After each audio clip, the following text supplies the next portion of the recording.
Assalamu alaykum. Hammaga xayrli kun. YouTube kanalini ko'ruvchilar, hurmatli obunachilarimiz. Menga mana kommentariyaga yozib so'rashyapti. Lichkamga ham yozishib so'rashyapti.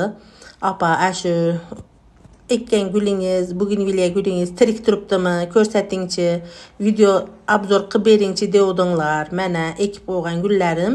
Buni 9 kun oldin ekdim. Mana shoxlarini ko'ringlar, o'zinglar mana qaranglar, qanday o'sha shoxlari cho'zilib qolgan. 10 santidan 15 santidan 9 kun ichida shoxlari cho'zilib qolgan, o'sha o'sib. Katta tuvakka olganni anaqasi bu. Juda ham yaxshi mana. Shoxlari ham uzun-uzun bo'lib, bariklari sveji bo'lib turibdi mana. Gullashga kelyapti mana, uchlari o'sha mana gul g'uncha ochishga kelyapti mana. Aniq qilib olib ko'rsatyapman. Xudo xolasa gullaganda yana bitta obzor qilib beraman.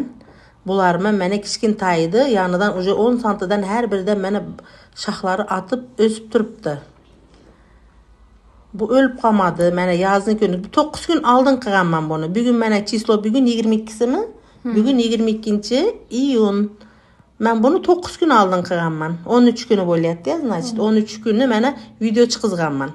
Ko'rsanglar bo'ladi mana raznicasini. 10 santidan ko'p o'sgan o'sha har bir shoxlari, yonidan bakoylar atib chiqqanlari 10 santidan ko'p o'sgan.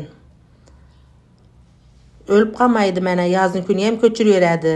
Bemalol sizlar ham ko'chiraveringlar, qo'rqmasdan. Faqat ildizga havo tekizib qo'ymasanglar bo'ldi. Hammaga xayrli kun tilab qolaman. Like bosishni unutmanglar. Keyingi videoda ko'rishguncha sog' omon bo'linglar.